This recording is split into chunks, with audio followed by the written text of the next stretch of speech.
this video we're going to be looking at a sculpture of Isaac Clarke from the Dead Space series I made some years ago. Now this is going to be a little bit different from my regular videos in that this is a model that I made way before I started making regular tutorial videos for YouTube. So consequently I don't have any video of me making it, however I do have a ton of stills, so I figured that would probably serve the same purpose. So think of it more as a bit of a retrospective rather than a new build. Nevertheless, this is a sculpture that I quite like, and there's some sort of techniques and things I use in it which I thought might be worth highlighting. There's also some mistakes and problems with the model, which if I ever come back to remake this, which I may well do, I can look at addressing. Dead Space is probably my favourite game series. I would say up there with Half-Life, Bioshock and Portal and games like that. It's just so referential to many of the films I grew up watching, so there's heavy doses of Event Horizon in here, and Alien and Aliens and all of those cool sort of films. But it mixes them up in a new way, and it's got its own design aesthetic which I really like. In particular I love the rigs that Isaac wears, so for ages I've been wanting to make one of my own. The problem I had though was that there were several ones that I actually liked. So I love the engineering suit from the first game, particularly the level 4 version. I don't know why, I think it's got something to do with the way that the plates lay on the legs. They just look particularly cool like that, I think. I also like the advanced suit from Dead Space 2. Very different from the engineering suit, much more sort of sophisticated I suppose you might say, but I always like the look of that. I think particularly because the head maybe looked a little bit like a sort of a Gundam robot perhaps. Quite sure, but there's something about it that really sort of caught my eye. And from the third game I really like the EVA suit. I like the way that they'd added in elements of a regular spacesuit into it.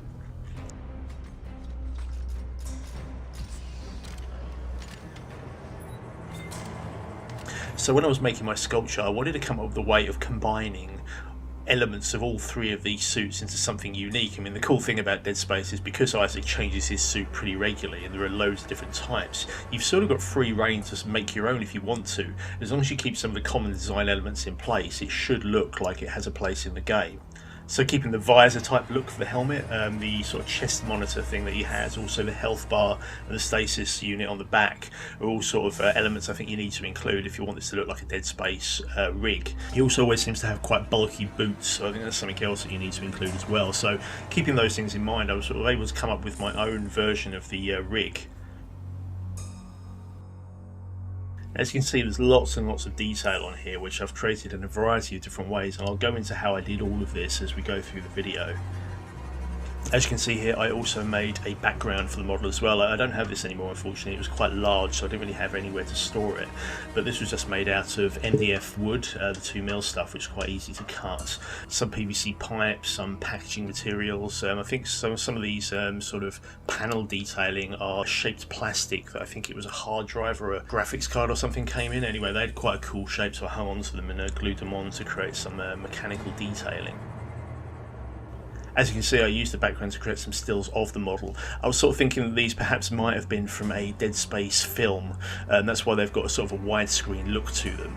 I had some great fun augmenting the light from the LEDs with lens flares in After Effects, and as you can see I've also added some planet backgrounds. This still has got a HUD menu system from the game. I always like the way that the menus in the game hung in space as though they were being projected from the suit, and obviously I've used some of those elements to create some of the shots at the beginning of this video as well. So this model is basically a super sculpey sculpture with loads and loads of bits stuck into the sculpey or glued on top. So life began as an armature, which you can see here. Now this is made out of 5mm copper brake pipe. You may have seen me use this before. It's very easy to shape and you can solder it together, so it's quite handy for building armatures. However, this was where one of the first mistakes I made occurred. So as you can see here at the feet, I've got some brass panels. And what I've done is to solder the copper pipe onto the brass plate. So what I wanted was something that I could screw onto a wooden base.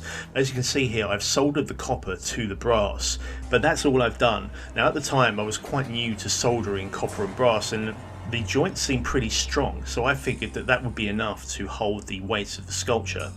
Turns out I was wrong about that. So once I'd got all of the sculpey, all of the other bits and pieces on this, there was quite a lot of force being exerted on that joint, and it really just wasn't strong enough. So I ended up in a situation where halfway through the sculpture I had to start trying to drill into the armature and to insert a screw from below to give it some additional strength. Now that did work, but it was a bit of a pain, and I ended up having to exert force onto areas of the sculpture that I didn't really want to put under strain, and that did damage the sculpture a little bit. Even now, as you can see here, it is a little bit wobbly on its feet, so that's fine, but you have got to be quite careful with it. So it's a little bit delicate, and that's something I could have overcome simply by making those joints much stronger in the first place. If you're going to solder things together like this, use it more as a type of glue, if you will, rather than one fixed solution. So this sort of thing does need much more mechanical support than a simple soldered joint. So if I were to do this again, I think I'd probably put the screw in place straight away perhaps, or maybe add some additional brass rod onto this with a sort of an L shape soldered onto the base, just to give it some additional strength. You may have seen me on my Tywin Lannister sculpture reinforcing the ankles, and that's why I did it, because I'd learned from doing this sculpture that you really do need something strong to hold everything in place. So once I had my armature, I cut up some foam board and started hot gluing it onto the armature. What I wanted to do here was just fill in the interior space of the sculpture with some throwaway material. That way I just wouldn't waste sculpey. And also, because this sculpture was larger than what would fit in the oven, I had to cook it by using a heat gun rather than putting it in the oven. So I wanted to keep the layer of sculpey that I was using as thin as possible. When you're cooking with a heat gun, although you have quite an intense heat source, it's not quite as uniform as an oven, so that means that the heat doesn't always penetrate through quite as well as you might like.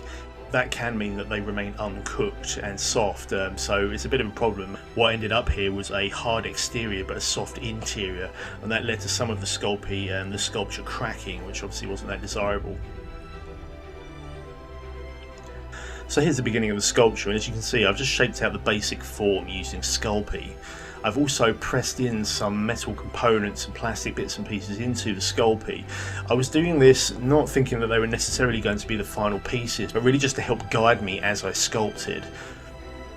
One thing I was really trying to do with this was trying to keep in mind what the final piece would look like. Because I was going to be adding on so many elements after the sculpture, it was a bit difficult to keep in your head what the final piece would look like. So I would continuously add in placeholders onto the sculpture as I went, just to sort of help me visualize how the final piece would look.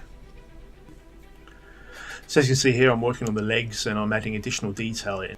The legs are based on the EVA suit, so they've got a lot of, I don't know if they're meant to be pockets or sort of padding or something like that. Spacesuits tend to have a sort of a padded look. I always thought that that perhaps was some form of protection perhaps, or maybe it's simply a consequence of it being a pressurized suit that it looks quite bulky, but I wanted to replicate that in this design, so that's why the legs here have got that sort of look to them. And this belt that you can see here is a quick release from a 1/6 scale parachute harness. I've always really liked this thing. It looks very mechanical. It's from like an action figure, and I'd used it in a stop motion animation years back, which is why it's red. It's got a load of fake blood on it. Luckily I was able to wash that and get rid of the blood before the sculpture was finished. So here are some additional details that I decided to put in. I wanted the model to have lots and lots of detail. I think that the suits in the game are very detailed, and it really sort of sells as sort of being a believable spacesuit because of that. So I wanted to include as much detail as possible. As I mentioned, a lot of the mechanical detailing of this was made by pushing pieces into the model.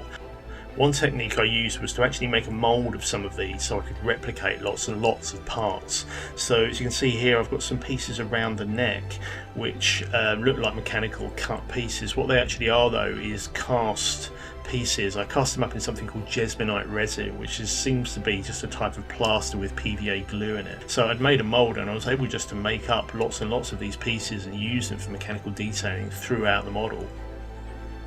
Similarly with the knee pads here, this was actually made from a minstrel, which is a type of chocolate for those of you not in the UK.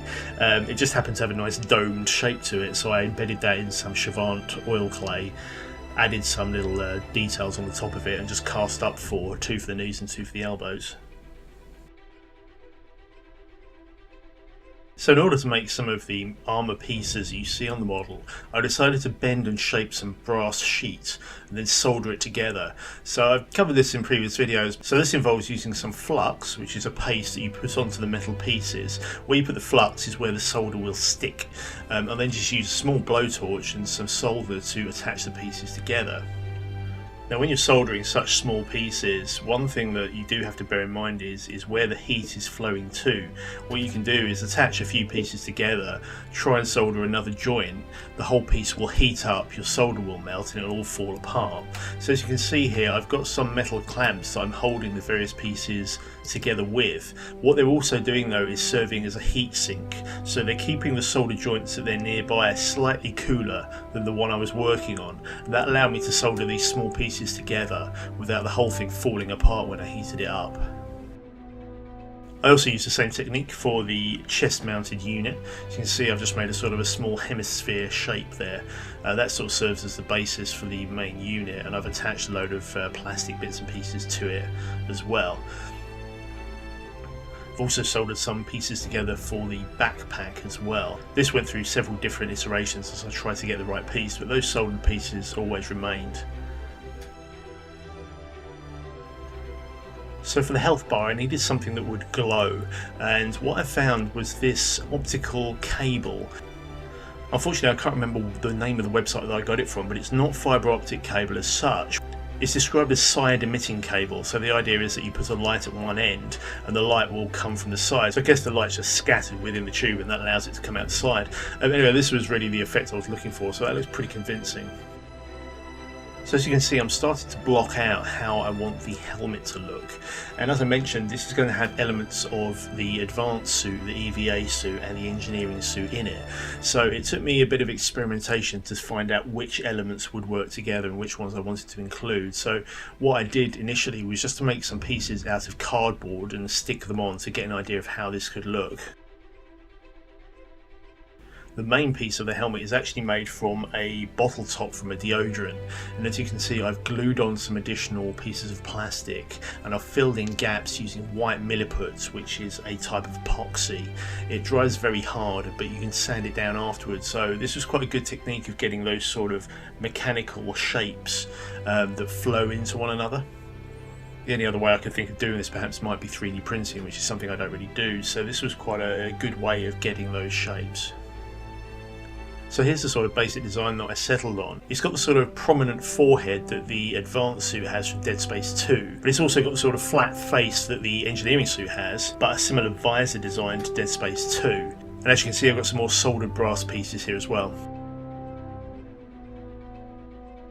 In the game, when you go outside in the EVA suits, a golden visor effectively folds down over your face. It's kind of a cool little feature, just a bit like the visors the Apollo astronaut helmets had.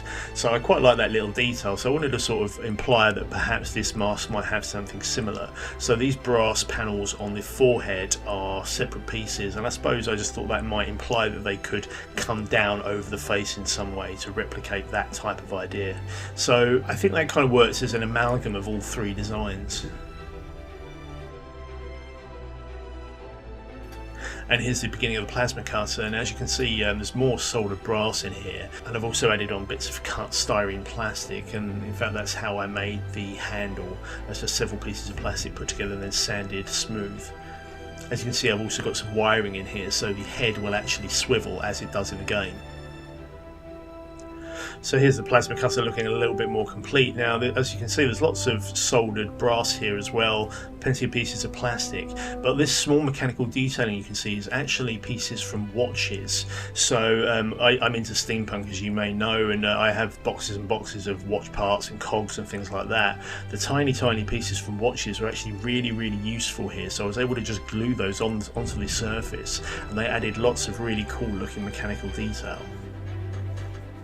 And as you can see, the plasma cutter does of course turn 90 degrees as it does in the game. You couldn't really make a Dead Space model without having that in there.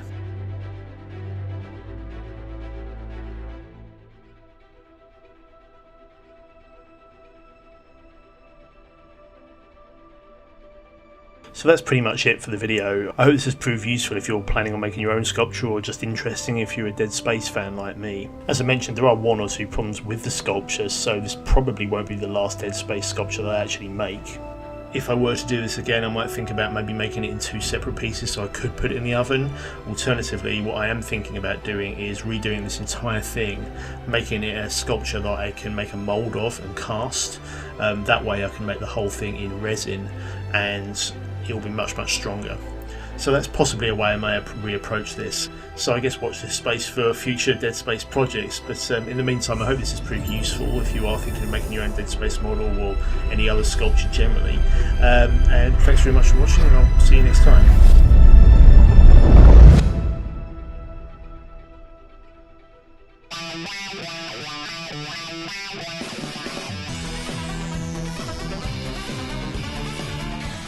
Thanks very much for watching. I'll be posting videos on future projects, so if you'd like to keep up with what's going on, please do subscribe. Alternatively, you can visit my website, which is www.thedarkpower.com, or you can find me on Facebook. Just search for The Dark Power.